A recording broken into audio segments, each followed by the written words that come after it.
आज फिर हमारे ऑनलाइन प्रसारण में कुछ बीच में व्यवधान हुआ।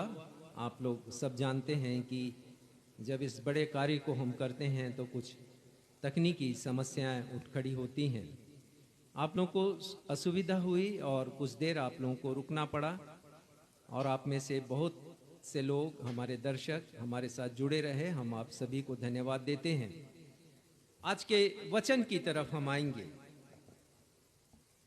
मनुष्य चाहे वह किसी भी जाति का क्यों ना हो, किसी भी संप्रदाय का या किसी भी विचारधारा का क्यों ना हो, या चाहे वो किसी भी युग में अर्थात किसी भी समय में वो क्यों ना रहा हो, वह जिज्ञासु होता है। मनुष्य भूतकाल की अनगिनत बातों को और वर्तमान काल में जितना घटित हो रहा है उस सब बातों को जानता है, परंतु ये बहुत आश्चर्यजनक है कि मनुष्य अपने भविष्य को नहीं जानता। एक पद निकालिएगा, व्यवस्था विवरण 29 अध्याय का 29वां पद, और देखिए कि बाइबल क्या कहती है कि मनुष्य भविष्य के विषय में क्यों नहीं जानता है। पढ़िएगा। गुप्त बातें हमारे परमेश्वर यहोवा के वश में हैं। गुप्त बातें, सीक्रेट थिंग्स, या भविष्य की बातें परमेश्वर के वश में है। परमेश्वर ने यह ज्ञान मनुष्य को नहीं दिया कि वो इस बात का पता लगा सके कि उसकी जिंदगी में भविष्य में क्या घटित होने वाला है,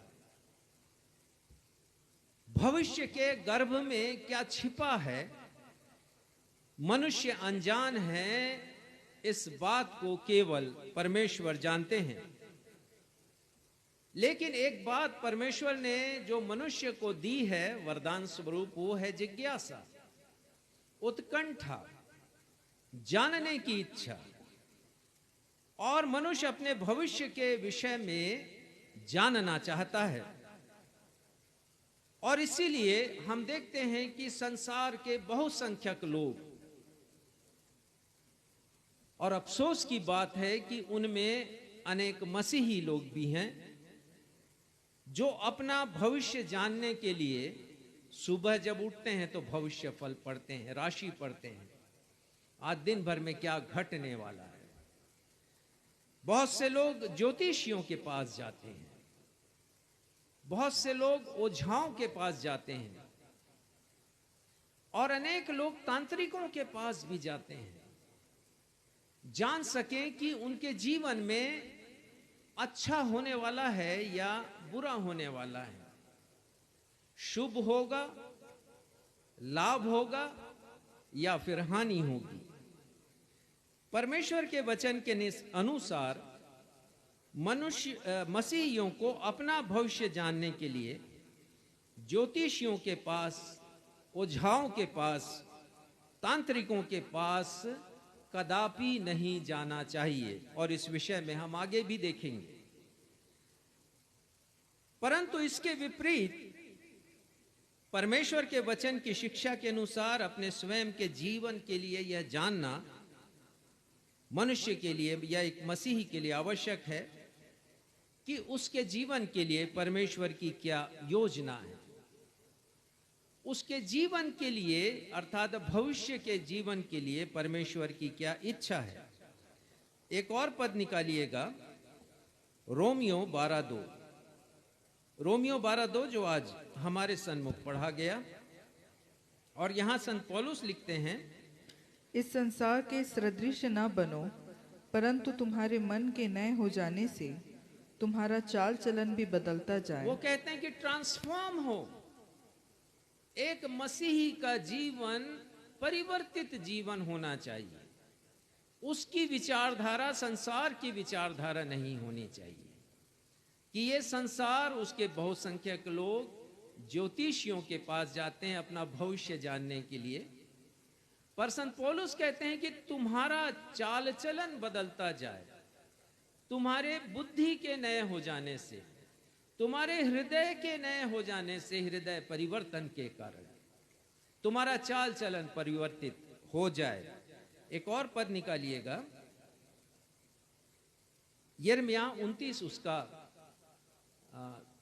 उसका देखिएगा, शायद 16वां पद है। यिर्मयाह 29 उसका 16वां पद, और यहां लिखा है परमेश्वर की कल्पना मनुष्य के लिए। देखिएगा कौन सा पद है, मैंने उस पद को याद किया है। 11 पद पढ़िएगा, 29 और उसका 11 पद।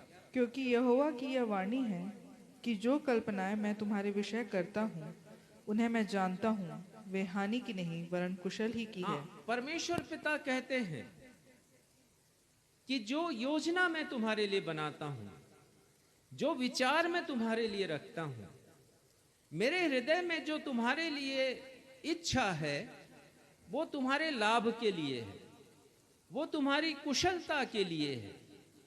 और इसीलिए हमारी बुद्धि के नए हो जाने से हमारा चाल चलन बदलता जाए।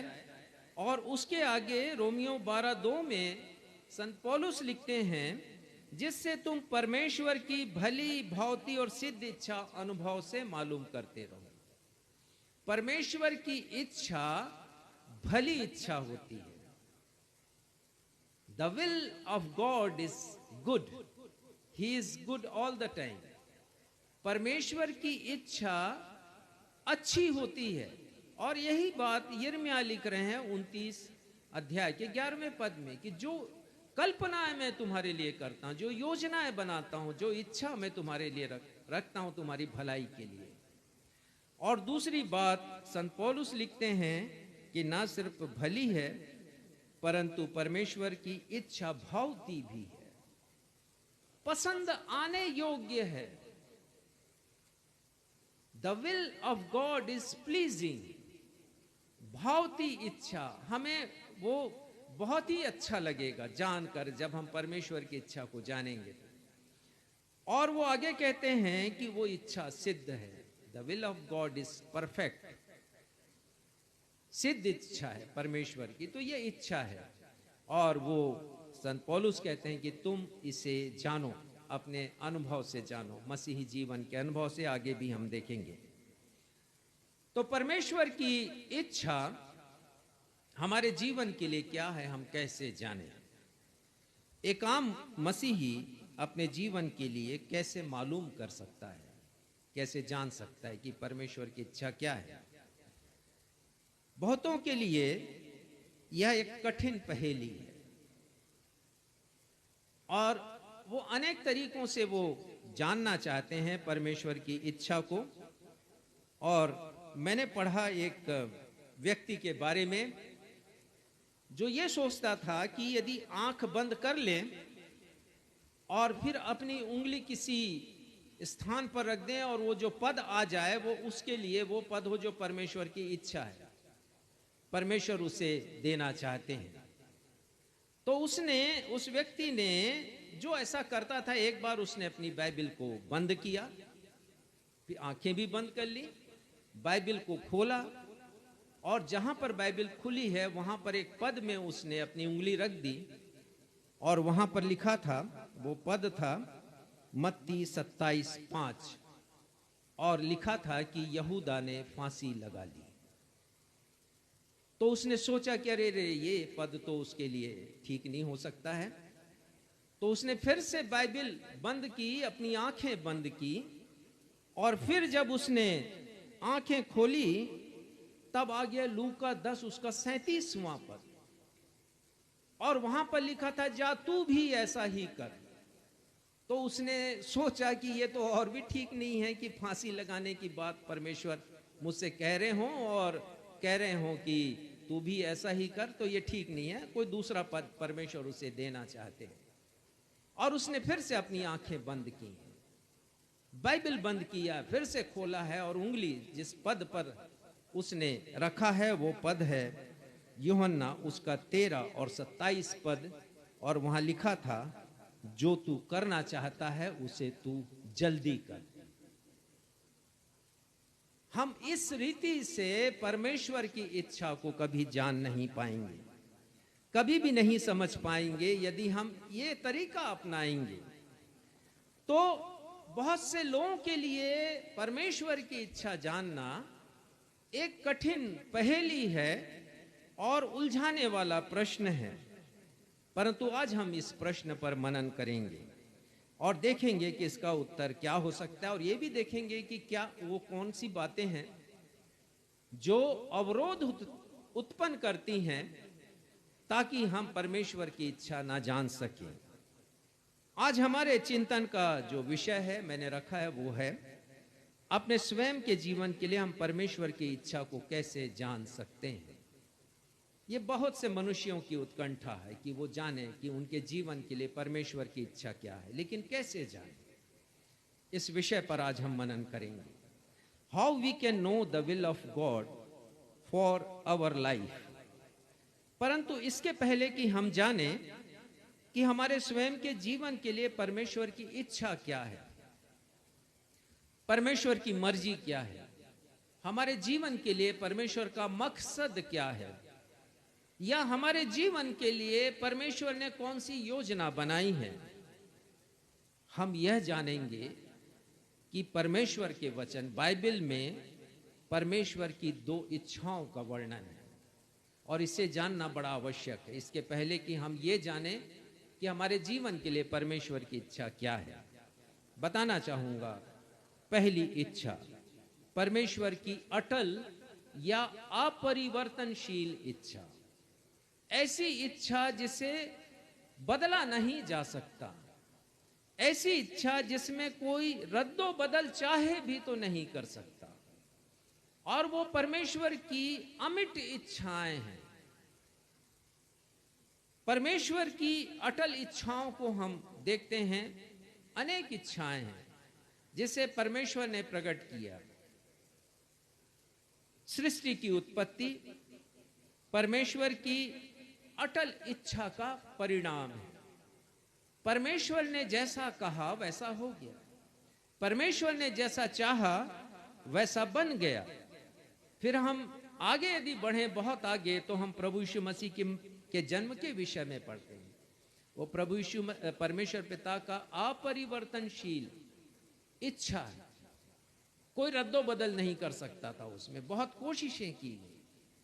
प्रभु यीशु मसीह के जन्म के पहले कुछ ऐसे आदेश निकल गए कि बड़ी अड़चन आ जाए उनके जन्म में, और जन्म के पश्चात भी यीशु मसीह के सर के ऊपर तलवार का साया, और हेरोदेश मारना चाहता।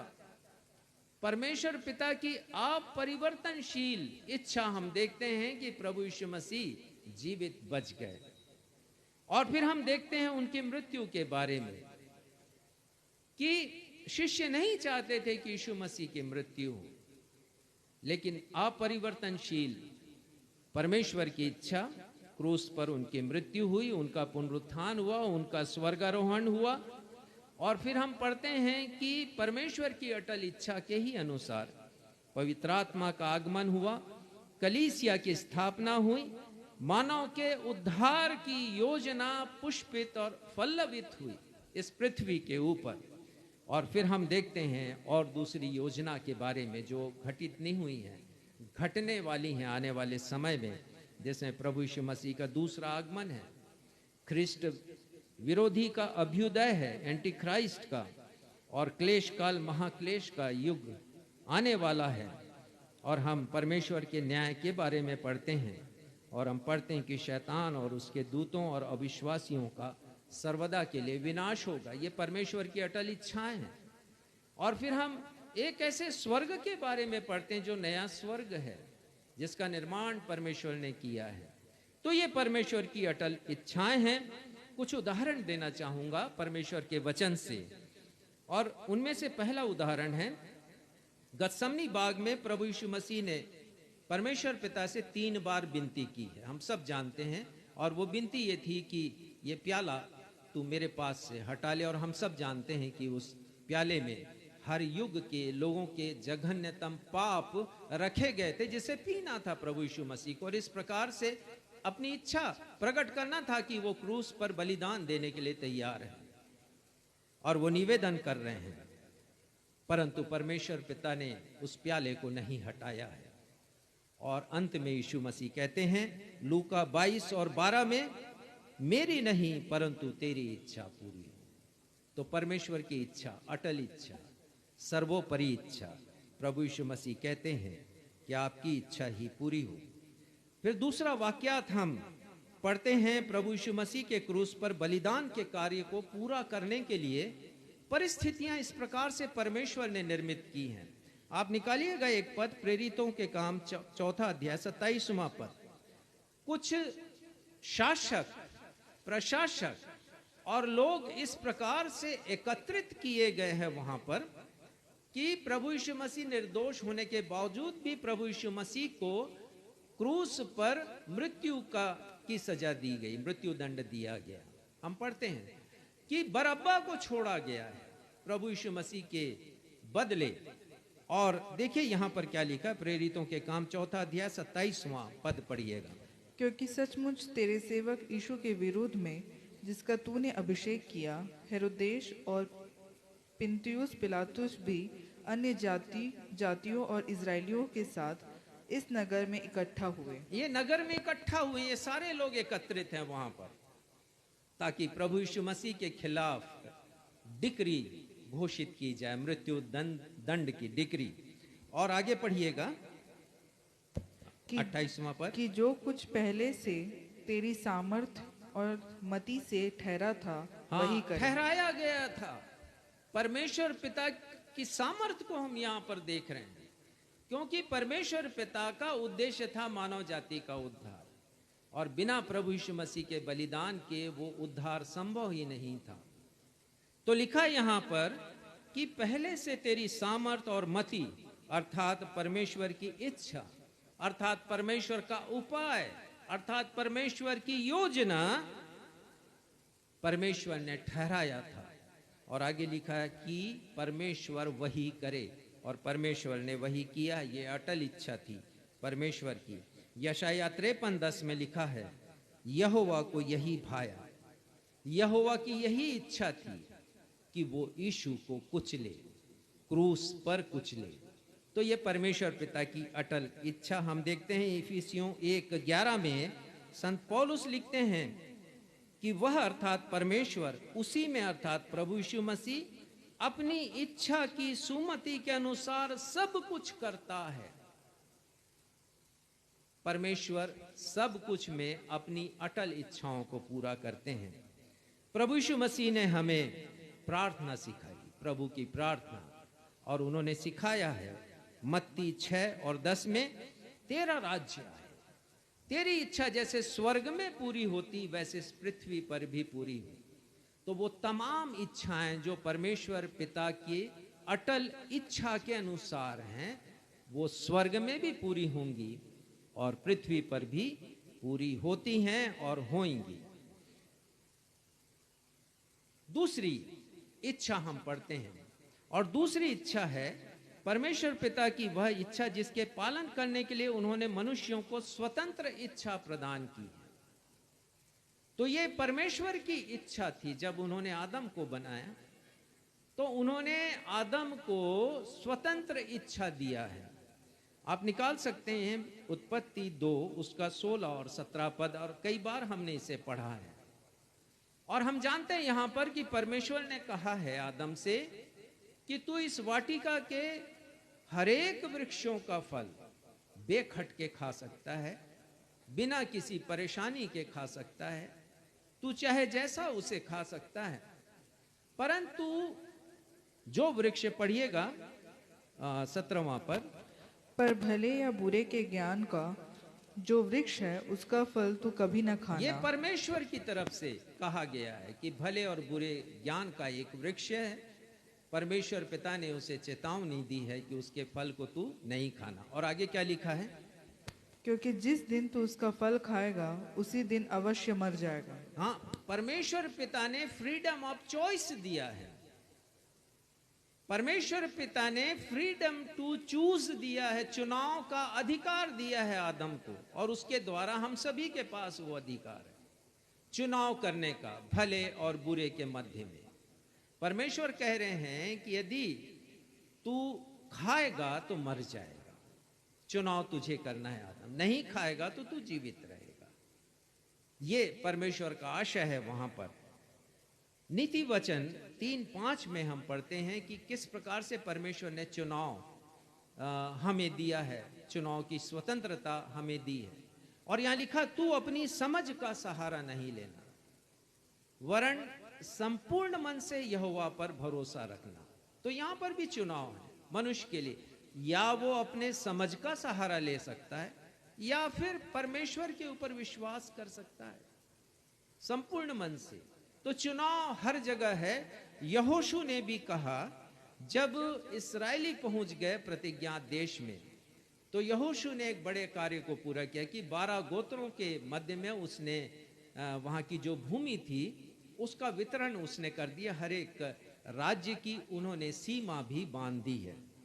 और उसके बाद लोगों की एक बड़ी सभा उन्होंने बुलाई है, और उस सभा में वो लोगों से कहते हैं, यहोशू 24 उसका 15वां पद, वो कहते हैं, चुन लो तुम किसकी सेवा करोगे। आज ये चुनाव तुम्हारे सामने है, तुम किसकी सेवा करना चाहते हो। तो देखते हैं कि परमेश्वर पिता ने एक इच्छा अपनी प्रकट की है मनुष्य के लिए कि वो उसके पास स्वतंत्र इच्छा है, वो चुन सकता है, वो चुनाव कर सकता है परमेश्वर के मध्य में, वो चुनाव कर सकता है शैतान के मध्य में, वो चुनाव मनुष्य चुनाव कर सकता है परमेश्वर के राज्य के लिए, या अपना चुनाव कर सकता है परमेश्वर के राज्य के लिए, परमेश्वर के लिए या संसार के लिए। मनुष्य स्वतंत्र है इस चुनाव को करने के लिए। और प्रभु यीशु मसीह ने पहाड़ी उपदेश में कहा है, मत्ती 7:13-14 निकालिएगा। यहां पर भी प्रभु यीशु मसीह कह रहे हैं कि मनुष्य के सामने चुनाव है, वो क्या चुनता है। पढ़िएगा मत्ती 7:13-14। सकेत फाटक से प्रवेश करो, क्योंकि चौड़ा है वह फाटक और सरल है वह मार्ग जो विनाश को पहुंचाता है, और बहुत से हैं जो उससे प्रवेश करते हैं।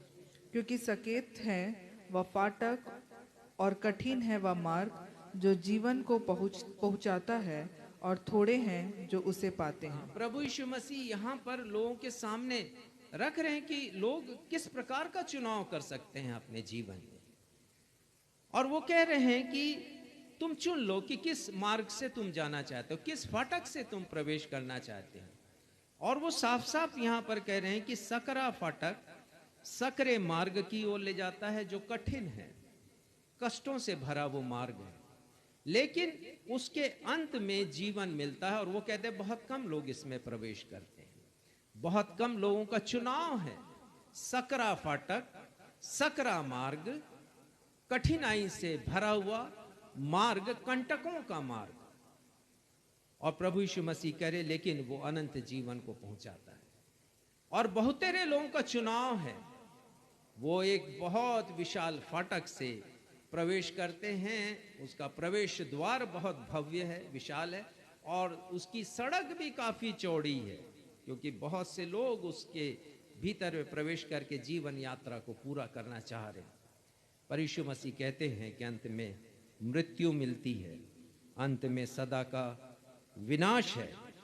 परमेश्वर पिता की इच्छा मेरे जीवन के लिए क्या है, ये जानने की उत्कंठा मेरे मन में मेरे युवा काल से रही है, मैं आपको बताना चाहता हूं। और हो सकता है कि आपके मन में भी ये उत्कंठा हो, यह अभिलाषा हो जानने की कि आपके जीवन के लिए परमेश्वर की क्या इच्छा है। कुछ वर्षों पूर्व एक युवती ने मुझसे पूछा था कि वो कैसे जाने कि परमेश्वर की इच्छा उसके जीवन के लिए क्या है। और उस समय मेरा ये बाइबल अध्ययन पूरा नहीं था, तो मैंने उसे जवाब दिया है, पर ऊपरी तौर से। आज हम कुछ बिंदुओं के द्वारा विस्तार से जानेंगे कि हमारे स्वयं के जीवन के लिए हम परमेश्वर की इच्छा को कैसे जान सकते हैं? पहली बात जो मैं आपको बताना चाहता हूं वो है परमेश्वर की इच्छा अपने जीवन के लिए क्या है, यह जानने के लिए आपको परमेश्वर पिता के संग संग चलना होगा। यह पहली बात है। दूसरी बात है परमेश्वर पिता की संगति में जीवन व्यतीत करना पड़ेगा। और तीसरी बात है कि मुझे और आपको सतही मसीही जीवन नहीं, सुपरफिशियल मसीही जीवन नहीं कि यहां हमने बाइबल उठाया तो हमारा जीवन कुछ और हो गया, प्रार्थना के समय कुछ और हो गया, या चर्च गए तो कुछ और जीवन हो गया, बड़ी सभाओं में गए तो हाथ उठाकर हालेलुया प्रेज द लॉर्ड कहने लगे और उसके बाद हमारा जीवन कुछ और हो गया। तो सतही जीवन नहीं, परंतु व्यवहारिक मसीही जीवन जीना पड़ेगा। ये तीन स्थितियां हैं और इसके ऊपर हम विस्तार से देखेंगे।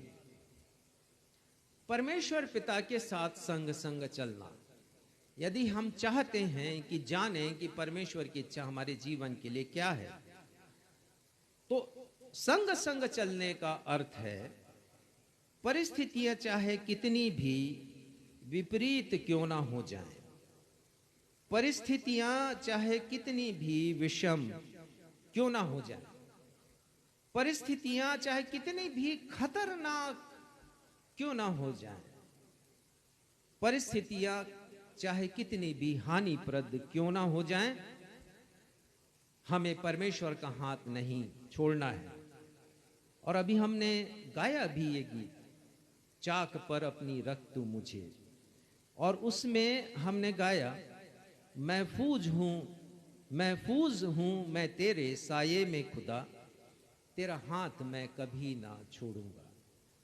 तो ये संकल्प हमारा होना चाहिए कि परमेश्वर पिता मैं आपके साथ साथ ही चलूंगा, आपके संग संग ही मैं चलूंगा। भजन संहिता 23:4 में दाऊद ने बहुत अच्छी पंक्ति लिखी।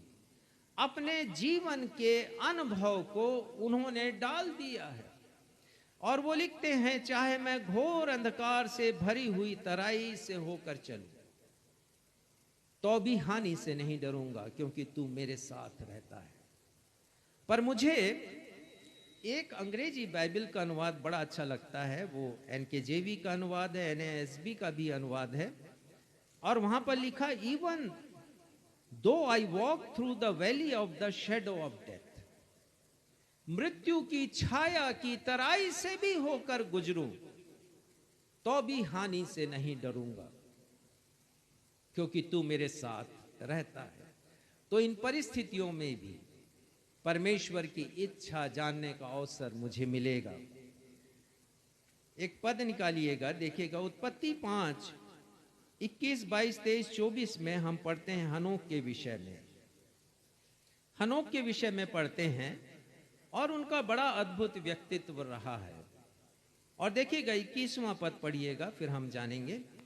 उत्पत्ति 5:21। जब हनोक 65 वर्ष का हुआ तब उससे मतुशलह का जन्म हुआ। मतुशलह के जन्म के पश्चात हनोक 300 वर्ष तक परमेश्वर के साथ साथ चलता रहा। हाँ, ये देखिए कि मतुशलह क्षमा करेंगे, हनोक जब 65 इयर्स के हुए, 65 वर्षों के, तब प्रथम पुत्र की प्राप्ति उन्हें हुई। और उसके पश्चात लिखा 300 वर्षों तक वो परमेश्वर के संग संग चले। कैसे चले? उन्होंने परमेश्वर की इच्छा को जाना। अब उस समय के संसार के बारे में आप सोचिए जरा कि आदम के बाद चौथी पांचवी पीढ़ी है वो जिसमें हनोक है, और उस पीढ़ी के समय कितनी जीवन व्यापन कितना कठिन हुआ होगा। बहुत सी सुविधा की चीजें जो इस जमाने में हम देखते हैं उस समय तो कल्पना करना भी मुश्किल था उनके लिए। पर लिखा है कि वो संग संग चला। क्यों चला? क्योंकि उसने परमेश्वर की इच्छा को जाना है। संग संग चलने का अर्थ है प्रभु यीशु का क्रूस उठाकर चलना, अपने आप का इंकार करना, प्रतिदिन का क्रूस उठाना है और प्रभु यीशु मसीह का अनुगमन करना है, उनके पीछे पीछे चलना है। दूसरा है परमेश्वर पिता की संगति में जीवन व्यतीत करना, दिन प्रतिदिन का जीवन व्यतीत करना, संगति में जीवन व्यतीत करना। कैसे हम संगति में रह सकते हैं परमेश्वर के? पहली बात सीखी कि हमें संग संग चलना है उनकी इच्छा जानने के लिए। दूसरा हम सीख रहे हैं उनकी संगति में अपना जीवन व्यापन करना है। तो कैसे हम संगति में रह सकते हैं? उसमें है वचन पढ़ना, वचन को सुनना, वचन को समझना और वचन का पालन करना, अर्थात आज्ञाकारिता। और आज्ञाकारिता मसीही जीवन की खुशबू है। ये बाइबल का सार है। आज्ञाकारिता, obeying God is the essence of the Bible. ये परमेश्वर के वचन का सार है, आज्ञा पालन करना। और संगति करने का अर्थ है प्रार्थना में जीवन व्यतीत करना। और इसी के साथ तीसरा है जरूरतमंदों की सेवा करना, उनकी आवश्यकताओं की पूर्ति करना। जितनी आपकी क्षमता है या जितनी परमेश्वर ने योजना आपके सामने रखी है उसे पूरा करना। संत पौलुस लिखते हैं रोमियो 12:2 में, तुम्हारी बुद्धि के नए हो जाने से तुम्हारा चाल चलन बदलता जाए, अर्थात परिवर्तित जीवन व्यतीत करना। तीसरी बात हम देखते हैं परमेश्वर की इच्छा जानने के लिए कि सतही मसीह जीवन नहीं परंतु व्यावहारिक मसीह जीवन मुझे और आपको जीना है। अर्थात हमारा दो रंगी जीवन नहीं होना चाहिए। एक ओर हम मसीही कहलाएं और दूसरी ओर हम दूसरा जीवन जिएं। और परमेश्वर यदि ऐसी स्थिति है तो वो अपने इच्छा को कभी प्रकट नहीं करेंगे। सतही मसीह जीवन का अर्थ होता है रीति विधि को पालन करने वाला जीवन। रोमियो 12:1 में लिखा है, संत पौलुस कहते हैं, इसलिए हे भाइयों, पढ़िएगा रोमियो 12:1, इसलिए हे भाइयों, मैं तुमसे परमेश्वर की दया स्मरण दिलाकर विनती करता हूँ कि अपने शरीरों को जीवित और पवित्र और परमेश्वर को भावता हुआ बलिदान करके चढ़ाओ। वो कहते हैं कि हमारा जीवन सत ही नहीं लेकिन एक समर्पित जीवन होना चाहिए। और समर्पित जीवन कैसे हो सकता है? वो कहते हैं जीवित चढ़ाना है, पवित्रता की स्थिति में समर्पित करना है और परमेश्वर को भावता हुआ एक्सेप्टेबल, भावता हुआ बलिदान हमें अपना करना है परमेश्वर के सामने। और वो कहते हैं यही तुम्हारी आत्मिक सेवा है। तो रीति विधि का जीवन नहीं परंतु एक व्यावहारिक जीवन हमें जीना है। यशाया 58 आज पढ़ा गया, उसके प्रथम 3 पदों को थोड़ी देर हम देखेंगे। यहां लिखा है मेरी प्रजा का पाप बता दे, पहले पद में।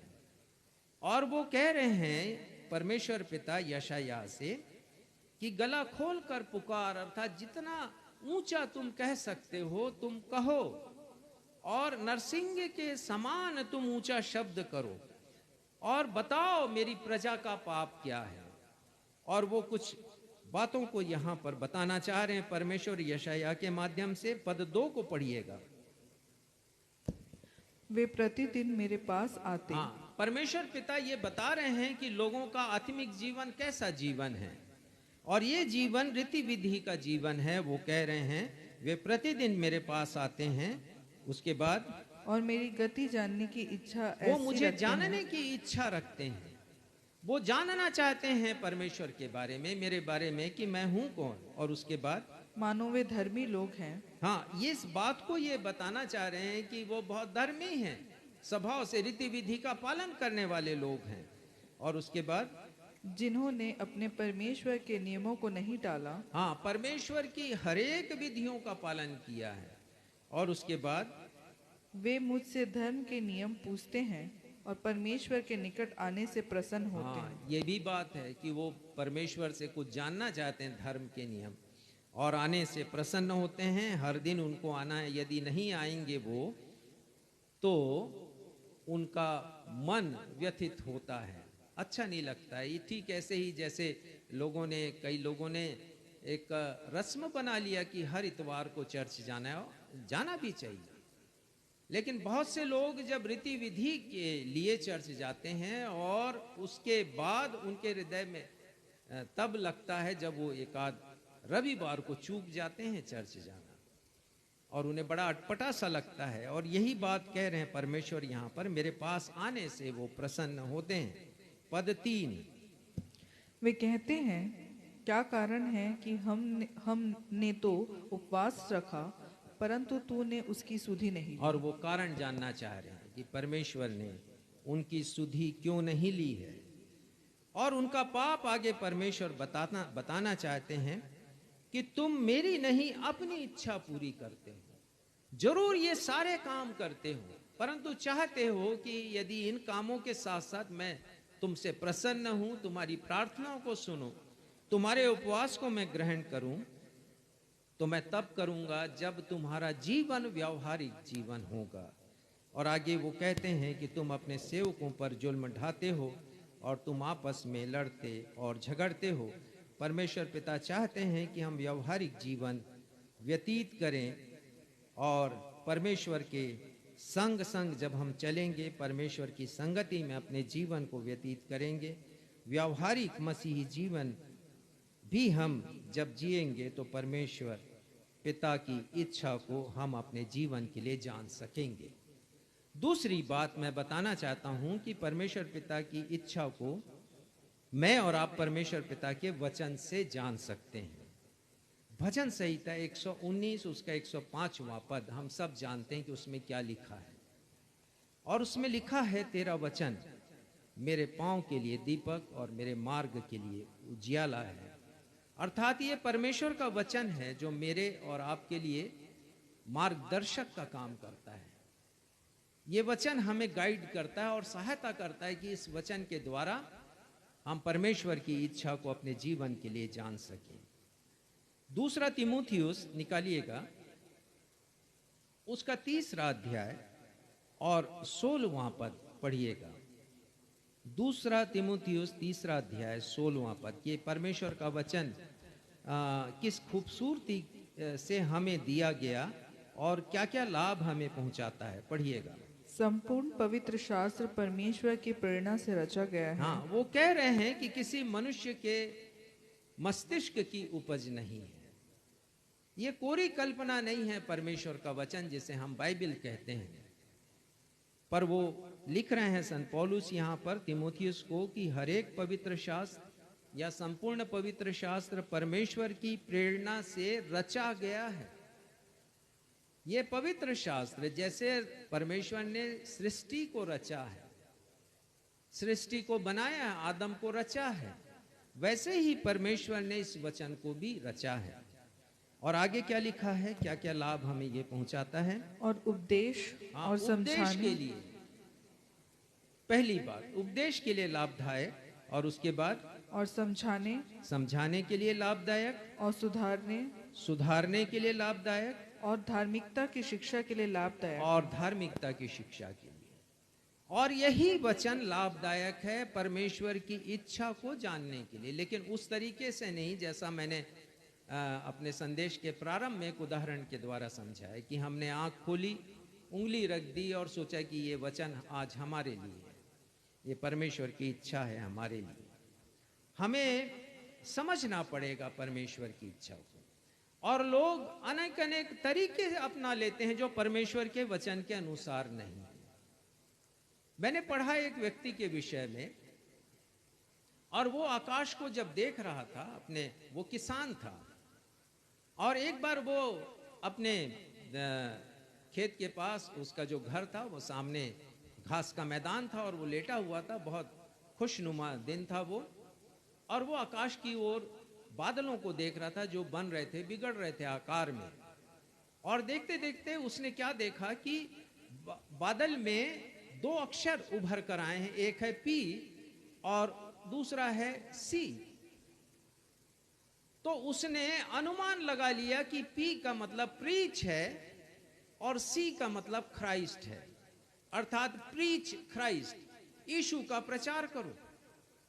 और उसने कहा, वो परमेश्वर ने ये इच्छा मेरे लिए प्रकट की और उन्होंने खेती किसानी बंद कर दिया और वो चले गए प्रचार करने के लिए। 5 वर्षों तक उन्होंने प्रचार किया। एक कलीसिया के बाद दूसरी कलीसिया वो जाते, पास्टर से कहते मैं प्रचारक हूं, मुझे अवसर दीजिए, और वो प्रचार करते। लेकिन किसी कलीसिया ने उनको दोबारा इसलिए नहीं बुलाया क्योंकि वो प्रचार कर ही नहीं पाते थे। जब वो प्रचार करते थे तो लोग सोते थे। तो 5 वर्षों के बाद वो अपने मित्रों के पास गए और उन्होंने अपनी व्यथा उनको सुनाई है और कहा है कि मैं ऐसा काम कर रहा हूं लेकिन सफल नहीं हुआ, मैं दूसरे प्रचारकों के समान। तो मित्रों ने कहा कि आखिर क्या कारण था कि तुमने प्रचार करना शुरू किया। तब उसने बताया कि मैं अपने खेत में था, घास के ऊपर मैं लेटा हुआ था। दिन की बात, मैंने बनते बिगड़ते बादलों के आकार को देखा, मैंने पी को देखा, सी को देखा, बादल ने जो आकार बनाया मेरे सामने, और मैंने जाना परमेश्वर की इच्छा है कि मैं प्रीच करूं क्राइस्ट को। पी से प्रीच, सी से क्राइस्ट। तो उसके मित्र ने कहा कि परमेश्वर की यह इच्छा हो सकती थी कि प्रोड्यूस पी के लिए और उसके बाद सी के लिए कॉर्न, अर्थात तुम गन्ने की खेती मत करो, अभी तुम गन्ने की खेती करते आते, लेकिन आप कॉर्न की खेती करो, भुट्टे की खेती करो। और उसी प्रकार बहुत से लोग अपना अपना तरीका ढूंढ लेते हैं एक्सप्लेन करने का, लेकिन यह परमेश्वर का वचन है और यह कहता है कि हमारे समझाने, सुधारने, सिखाने के लिए, उपदेश के लिए लाभदायक है। इब्रानी 4:12 में लिखा है कि परमेश्वर का वचन जीवित है, इसके द्वारा परमेश्वर पिता अपनी इच्छा को पूरी करते हैं, और परमेश्वर का वचन प्रबल है। वो लिखते हैं इब्रानी के लेखक, इब्रानी 4:12 में परमेश्वर का वचन जीवित और प्रबल है। ये एक्टिव है, ये जीवित है, ये वचन, ये वचन परमेश्वर पिता की सांस है और ये जीवित वचन है। ये हमसे बातचीत करता है।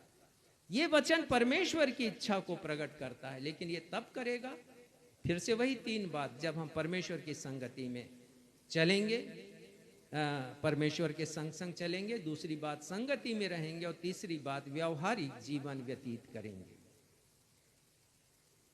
यशाया 30:21 पढ़िएगा। यशाया 30:21, जब हम जीवन में भटक जाएं या उस राह पर जिस राह पर हमें चलना है हम दिग्भ्रमित हो जाएं, दिशा बदल दें, तब भी ये वचन परमेश्वर की इच्छा को प्रकट करता है। पढ़िएगा यशाया 30 उसका 21वां पद। जब कभी तुम दाहिनी या बाई ओर मुड़ने लगो, तब तुम्हारे पीछे से यह वचन तुम्हारे कानों में पड़ेगा, मार्ग यही है, इसी पर चलो। हाँ, ये वचन है, और इसीलिए तेरा वचन मेरे पांव के लिए दीपक, मेरे पथ के लिए उजियाला है। क्यों है? क्योंकि यदि हम दिग्भ्रमित होते हैं, परमेश्वर की इच्छा को नहीं सुनकर कभी अपनी मर्जी करना शुरू करते, जैसा हमने गाया वो गीत कि आकार दे अपने हाथों से, तेरी मर्जी हो पूरी मुझसे। मेरी मर्जी नहीं, परमेश्वर पिता आपकी मर्जी पूरी हो। लेकिन जब हम दाएं या बाएं मुड़ने लगे यीशु के मार्ग को छोड़कर, तो यही वचन, इसकी आवाज हमारे कानों में सुनाई देगी कि मार्ग यही है, ये मार्ग है यीशु का, और इसी के ऊपर चलो। तीसरी और अंतिम बात बताना चाहता हूं इस संदर्भ में, परमेश्वर की इच्छा को जानने के संदर्भ में कैसे जाने, और तीसरा बिंदु है परमेश्वर की इच्छा को स्पष्ट रीति से जानने के लिए आपको परमेश्वर के भय में रहने वाले अनुभवी और वचन के जानकार लोगों के पास जाना चाहिए। यह वचन की शिक्षा है कि यदि हमें कुछ धुंधला सा नजर आ रहा है, परमेश्वर मैं जीवन व्यतीत करने के पश्चात परमेश्वर के वचन को पढ़ने के पश्चात भी यदि हम परमेश्वर की इच्छा अपने लिए नहीं जान पा रहे हैं, तो हम उस व्यक्ति के पास आए जो परमेश्वर के भय में रहता है, वो जो कि अनुभवी है, वो जो कि ज्ञान रखता है परमेश्वर के वचन का। कुछ उदाहरण के द्वारा समझाना चाहूंगा। हम पढ़ते हैं जब इजरायलियों ने अपनी यात्रा प्रारंभ की मिस्र देश से कनान देश की ओर, लाल सागर को उन्होंने पार किया है, और चूंकि काफी लोग थे, सब मिलाकर करीब 20 लाख लोग थे, तो ये तो स्वाभाविक था कि लोगों के बीच में कुछ मतभेद भी होते, लड़ाई झगड़े भी होते, मारपीट भी होते थे। तो लोग आते थे मूसा के पास न्याय पाने के लिए, और मुकदमा होता था मूसा के सामने। और मूसा सुबह से लेके, बड़े सुबह से लेके, भोर से लेके लिखा है परमेश्वर के वचन में, संध्या तक आप निकालिएगा निर्गमन 18, उसके कुछ पदों को देखेंगे, तो सुबह से लेकर शाम तक वो लोगों का न्याय का काम ही करते रहते, खाना पीना बंद है। और इस बात को देखा है मूसा के ससुर ने, और परमेश्वर पिता ने अपनी इच्छा प्रकट की है उनके ससुर, मूसा के जो ससुर यित्रो उनका नाम है, उनके ऊपर इच्छा प्रकट की, और वो सम्मति दे रहे हैं मूसा को। देखिएगा 17वां पद पढ़िएगा, वो क्या कहते हैं मूसा से, 18 अध्याय का 17वां पद। मूसा के ससुर ने उससे कहा, जो काम तू करता है वह अच्छा नहीं। हाँ, वो कह रहे हैं इस तरीके से काम आप मत कीजिए, आप थक जाएंगे। आप यहाँ लोगों को व्यवस्था के बारे में भी बता रहे हैं, आपका अनेक काम भी है, परमेश्वर का निवास स्थान भी बनाना है, और लोगों के लड़ाई झगड़े का निपटारा भी आपको करना है, विवाद का हल भी निकालना है आपको। तो इस तरह से आप अकेले काम करेंगे तो ये ठीक नहीं है। और पद 19 में देखिए क्या लिखा है, इसलिए अब मेरी सुन ले, मैं तुझको सम्मति देता हूँ, और परमेश्वर तेरे संग रहे। तू इन लोगों के लिए परमेश्वर के सम्मुख जाया कर, और इनके मुकदमों को परमेश्वर के पास तू पहुंचा दिया। और वो कह रहे हैं कि मैं तुझे सम्मति दे रहा हूं, सलाह दे रहा हूं, और कितनी अच्छी सलाह है। वो कह रहे हैं कि इनके मुकदमों को आप लेकर जाइए परमेश्वर के पास, और परमेश्वर की इच्छा जानिए कि किस तरीके से आपको न्याय करना है। और इसके बाद उन्होंने एक और अच्छा काम किया, 21वां पद पढ़िएगा। फिर तू इन सब लोगों में से ऐसे पुरुषों को छांट ले, जो गुणी और परमेश्वर का भय मानने वाले, सच्चे और अन्याय के लाभ से घृणा करने वाले ये हों। गुणवान लोगों को मूसा को छांटना था, और उन्होंने छांटा। आगे यदि आप पढ़ेंगे, चुनाव किया उन्होंने, और उन्होंने नियुक्त किया है 1000 लोगों पर किसी एक को, 100 लोगों पर किसी एक को, 50 लोगों पर किसी एक को, और 10 लोगों पर किसी एक को। इस प्रकार श्रेणी उन्होंने बना दी है। ये ठीक ऐसे ही जैसे लोअर कोर्ट है, अपर कोर्ट है, हाई कोर्ट है, सुप्रीम कोर्ट है, ये बिल्कुल ठीक वही प्रक्रिया है, यहीं से आए हैं ये सब। और उन्होंने कहा है कि इनके ऊपर आप रहना। तो जो मुकदमा जिसका निर्णय ये लोग ना कर सकें, उसका निर्णय आप करना। और इस प्रकार से उसके कार्य का उन्होंने विभाजन किया, जिसे कहते हैं डिस्ट्रीब्यूशन ऑफ लेबर। तो परिश्रम का विभाजन वहां पर हुआ है। और पद 22 को पढ़िएगा। और वे सब समय इन लोगों का न्याय किया करें, और सब बड़े बड़े मुकदमों को। और उन्होंने इंस्ट्रक्शंस दे दिया है कि इस प्रकार से न्याय व्यवस्था आप करना। एक और उदाहरण है, और ये भी बड़ा महत्वपूर्ण उदाहरण है। सुलेमान के पुत्र रहूबियाम उसका नाम है, और उसके समय इज़राइल देश 2 टुकड़ों में बट गया, 2 राज्यों में, एक यहूदा और दूसरा इज़राइल। और वो कैसे बटा है, उसका कारण क्या है, उसके बारे में हम पढ़ते हैं। पहला राजा निकालिएगा 12वां अध्याय, और उसके 7वें पद में हम पढ़ते हैं कि रहूबियाम ने पहले उस राज्य के वृद्ध लोगों को, अनुभवी लोगों को बुलाया है, और उनसे पूछा है इस बात को कि बताइए मैं अपने राज्य का संचालन कैसे करूं, क्योंकि वो सुलेमान का बेटा है। सुलेमान अपने राज्य को चलाने के लिए न सिर्फ अपने देश में परंतु पूरे विश्व में वो प्रसिद्ध थे। अब रहूबियाम पूछ रहा है कि आप बताइए, अनुभवी लोगों से, जो वृद्ध जन है उनसे वो पूछ रहा है। पढ़िएगा 7वां पद। उन्होंने उसको यह उत्तर दिया, यदि तू अभी प्रजा के लोगों का दास बनकर उनके अधीन हो और उनसे मधुर बातें करे, तो वे सदैव तेरे अधीन बने रहेंगे। हाँ, और ये वृद्ध लोगों ने बहुत अच्छी सलाह दी है कि राजा का काम है राजागिरी करना नहीं, शासन करना नहीं, परंतु दास बनना, लोगों का दास बनना, प्रजा का दास बनना। ये सर्वेंट लीडरशिप, इस बात को वृद्ध जनों ने बताया और ये कहा कि कठोरता से बात नहीं करना, अपनी प्रजा से मधुरता से तुम बात करना। लेकिन रहूबियाम का दिल नहीं माना है और वो गया है अपने संगी साथियों के साथ, जो उसके साथ पले बढ़े हैं, उसके जवान साथी हैं, और उसने उनसे भी परामर्श लिया है। और उन्होंने क्या परामर्श दिया, पद 14 को पढ़िएगा। और बूढ़ों की दी हुई सम्मति छोड़कर जवानों की सम्मति के अनुसार उनसे कहा, मेरे पिता ने तो तुम्हारे जुआ भारी कर दिया, परंतु मैं उसे और भी भारी कर दूंगा।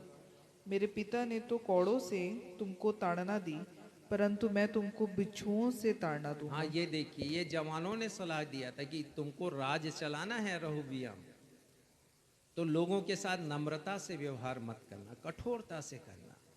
तुम्हारे पिता ने कोड़ों से सजा दी है दुष्टों को, तो तुम बिच्छुओं से बिच्छुओं का डंक चुभाना उनके शरीर में। और वृद्धों की सलाह ना मानकर उसने जवानों की सलाह मानी, और हम देखते हैं आगे कि विद्रोह हुआ है राज्य में, और राज्य 2 टुकड़ों में बट गया है। जो दूसरा राज्य है वो 10 गोत्रों का राज्य है, जिसे इज़राइल देश कहा गया, जिसका राजा यारोबाम बना है, और शोमरोन जिसकी राजधानी बनी है। और ये बन गया है केवल 2 गोत्रों का राजा, यहूदा का राजा रहूबियाम, जिसकी राजधानी यरूशलेम है। तो इसलिए सलाह लेना आवश्यक है। यदि ये आपके बस की बात नहीं है कि परमेश्वर की इच्छा को जाने, तो उन लोगों से सलाह लें जो अनुभवी हैं, जो परमेश्वर के भय में अपने जीवन को व्यतीत करते हैं और जो परमेश्वर के वचन का ज्ञान रखते हैं। लेकिन एक महत्वपूर्ण बात बता रहा आप सभी को कि एक मसीही को अपने जीवन की योजनाओं के बारे में या भविष्य में क्या घटित होने वाला है, ये जानने के लिए ज्योतिषियों के पास जाने की आवश्यकता नहीं है। एक मसीही को भविष्यफल पढ़ने की भी आवश्यकता नहीं है। क्यों? क्योंकि उसके जीवन का कर्ता, उनके जीवन का स्वामी परमेश्वर है, और वो महफूज हैं परमेश्वर के हाथ में। वो परमेश्वर की इच्छा के दायरे में अपना जीवन बिता रहे हैं। तो ज्योतिषियों के पास जाने की आवश्यकता नहीं, भविष्य फल पढ़ने की आवश्यकता नहीं, ताश के पत्तों से भविष्य जानने की आवश्यकता नहीं, ओझाओं के पास जाने की आवश्यकता नहीं, उन लोगों के पास जाने की आवश्यकता नहीं जो आत्मा की साधना करते हैं, झाड़ फूंक करते हैं। तांत्रिकों के पास जाने की आवश्यकता नहीं, और किसी बात से, दुष्टात्मा के प्रभाव से खौफ ज़दा होने की जरूरत नहीं, और खौफ ज़दा होकर किसी के द्वारा दी गई ताबीज को पहनने की आवश्यकता नहीं है, और ना ही छोटे बच्चों को काला टीका लगाने की आवश्यकता है कि किसी की नजर ना लग जाए। और यदि आप ऐसा करते हैं तो परमेश्वर के साथ विश्वासघात करते हैं। कैसे, हम देखेंगे। निकालिएगा पहला इतिहास, उसका 10वां अध्याय 13 और 14वां पद। पहला इतिहास 10वां अध्याय 13 और 14वां पद पढ़िएगा। योशाउल उस विश्वासघात के कारण मर गया जो उसने यहोवा से किया था। हाँ, शाऊल की हत्या हुई है युद्ध के मैदान में, और वो मर गया क्योंकि उसने परमेश्वर से विश्वासघात किया है। क्या विश्वासघात? पढ़िए। क्योंकि उसने यहोवा का वचन टाल दिया था। फिर उसने भूत सिद्धि करने वाली से पूछ कर सम्मति ली थी, उसने यहोवा से ना पूछा था। हाँ, परमेश्वर से नहीं पूछा, परमेश्वर की इच्छा अपने लिए नहीं जाना। भूत सिद्धनी महिला के पास गया और उसने शामुएल, जो जिनकी मृत्यु हो गई थी भविष्यद्वक्ता की, उसकी आत्मा को उन्होंने बुलाया था और उससे उसने अपने बारे में पूछा था, परमेश्वर से नहीं पूछा। और देखिए परमेश्वर के वचन में क्या लिखा है, यशाया 8:9, यशाया 8:9 हमारे लिए चेतावनी है परमेश्वर के वचन में। इस बात को जानने के लिए देखिएगा यशाया 8:9। जितने काम धरती पर किए जाते हैं उन सब को ध्यान पूर्वक देखने में, या सब कुछ मैंने देखा और यह भी देखा कि एक मनुष्य दूसरे मनुष्य पर अधिकारी होकर नहीं, ये पद नहीं है। 8 का 9 पढ़ रही हैं, 8 का 19 पढ़िएगा। 8 का 19। हाँ, 19। जब लोग तुमसे कहे ओझाओं और टोन्हों के पास जाकर पूछो जो गुनगुनाते और फुसफुसाते हैं, तब तुम यह कहना, क्या प्रजा को अपने परमेश्वर ही के पास जाकर ना पूछना चाहिए? क्या जीवितों के लिए मुर्दों से पूछना चाहिए? स्पष्ट लिखा है। ये उन लोगों के बारे में जो आत्मा की साधना करवाने के लिए जाते हैं, अपना भविष्य जानने के लिए, क्या होने वाला उनके जीवन, इस बात के लिए। और यशाया सावधान करते हैं कि परमेश्वर जीवित है तो जीवित परमेश्वर से पूछो। उस मृतक की आत्मा को बुलाकर अपने लिए भविष्य जानने की कोशिश नहीं करो। ये मसीहियों के लिए चेतावनी है कि वो झाड़ फूंक भी ना करें। इस प्रकार का हम कोई काम ना करें जो परमेश्वर से विश्वासघात की श्रेणी में आता है, क्योंकि हर एक का दंड है। लय व्यवस्था 19:31 में भी इसी प्रकार की बात लिखी है। एक और राजा है, उसका नाम मनश्शे है। समय हो रहा है, मैं आगे बढ़ूंगा। दूसरा राजा 21:6 पढ़ लीजिएगा कि उसने शुभ अशुभ मुहूर्तों को माना है। वो टोना करता था, ओझाओं और भूत सिद्धि करने वालों से उसकी दोस्ती की, परमेश्वर से विश्वासघात किया है। इस विषय के बाद जो 3 बातें मैं बताना चाहता था कि परमेश्वर की इच्छा जानने के लिए वो 3 बातें कौन सी हैं जो बाधा उत्पन्न करती हैं। किसी और बार मैं इसके बारे में आपको परमेश्वर के वचन से सिखाऊंगा कि किस प्रकार से हमारे जीवन में बाधाएं आती हैं। 3 कारण हैं। लेकिन हम देखते हैं कि संत पौलुस लिखते हैं रोमी 12 उसके 2 अध्याय के अंतिम हिस्से में कि परमेश्वर की इच्छा को हम जानें, और परमेश्वर की इच्छा भली, भावती और सिद्ध इच्छा। एक अंतिम पद पढ़ेंगे और मैं संदेश को समाप्त करूंगा। निकालिएगा भजन संहिता 143 उसका 10वां पद। भजन संहिता 143 और उसका 10वां पद पढ़िए। मुझको यह सिखा कि मैं तेरी इच्छा कैसे पूरी करूं। हाँ, ये एक प्रार्थना है और आज हम सब इस प्रार्थना को करें यदि हम परमेश्वर की इच्छा जानना चाहते हैं। और वो कहते हैं मुझे ये सिखा कि मैं तेरी इच्छा क्यों पूरी करूं, और ये सिखा कि मैं तेरी इच्छा कैसे जानूं और उसे कैसी पूरी करूं। और आज के उत्तरवादी पाठ में हमने देखा भजन संहिता 40 और उसका 8वां पद, जहां लिखा है हे मेरे परमेश्वर मैं तेरी इच्छा पूरी करने से प्रसन्न हूं। तो जब जान जाएं, और यहां पर हमने भजन संहिता 143:10 में पढ़ लिया कि कैसे पूरी करूं, इच्छा को जानें कैसी पूरी करें, तो हम कह सकें कि मैं परमेश्वर की इच्छा को पूरी करने से प्रसन्न चित्त हूं। इस संदेश के द्वारा परमेश्वर पिता आप सभी को आशीषें दे।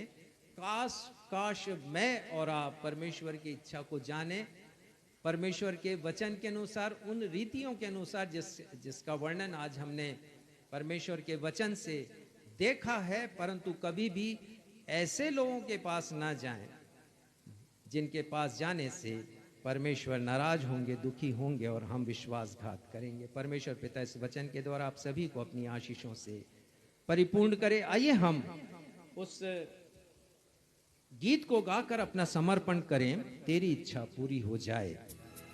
परमेश्वर की इच्छा को हम अपने जीवन में पूरी करें, उसके दूसरे पद को हम गाएंगे।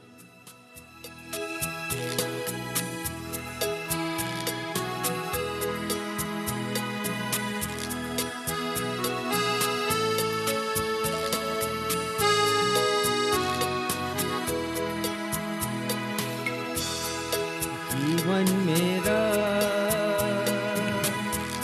तू ही तो है, साथी मेरा तू ही तो है, मेरा आधार, मेरी चट्टान तू ही तो है, तू ही रहे,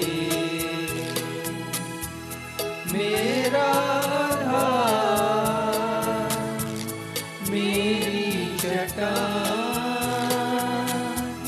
तू ही तो है, तू ही रहे, तेरी इच्छा पूरी हो जाए, हाथों में तेरे जीवन है ये, मैं मिट्टी हूँ तू है कुम्हार, मुझको उठा, मुझको बना, मुझको उठा, मुझको बना। के हमारे पिता धन्यवाद देते हैं कि आज आपने अपने वचन के द्वारा हमसे बातें की हैं। हमारी यही प्रार्थना है पिता कि हम आपकी मर्जी को पूरी करें, अपनी मर्जी के ऊपर हम आपकी मर्जी को रखें, अपनी इच्छा के ऊपर आपकी इच्छा को रखें और उसका पालन करें पिता। हमारी प्रार्थना है पिता कि आज हमने सीख लिया कि हम कैसे आपकी इच्छा को जान सकते हैं। हमारी प्रार्थना है पिता कि जो सीख आज हमें मिली है उसके द्वारा हम आपकी इच्छा को जानें, और होने दीजिए कि हम भजनकार के समान कह सकें कि परमेश्वर पिता सिखाइए कि मैं कैसे आपकी इच्छा को पूरी करूं, और ये भी कि आपकी इच्छा को पूरी करने से मैं प्रसन्न हूं। धन्यवाद देते हुए अपनी इस प्रार्थना को अपने उद्धारकर्ता प्रभु यीशु के नाम से मांगते हैं, सुनिए ग्रहण कीजिए। हम सब कहें आमीन। आशीष ग्रहण करेंगे। हे प्रियों, तुम अपने अति पवित्र विश्वास में अपनी उन्नति करते हुए अपने आप को परमेश्वर के प्रेम में बनाए रखो और अनंत जीवन के लिए हमारे प्रभु यीशु मसीह की दया की आशा देखते रहो। अब जो आप सभी को ठोकर खाने से बचा सकता है और अपनी महिमा की भरपूरी के सामने मगन और निर्दोष करके खड़ा कर सकता है, उस अद्वैत परमेश्वर हमारे उद्धारकर्ता की महिमा और गौरव और पराक्रम और अधिकार हमारे प्रभु यीशु मसीह के द्वारा जैसा सनातन काल से है, अब भी हो और युगानुयुग होता रहे। हम सब कहें आमीन।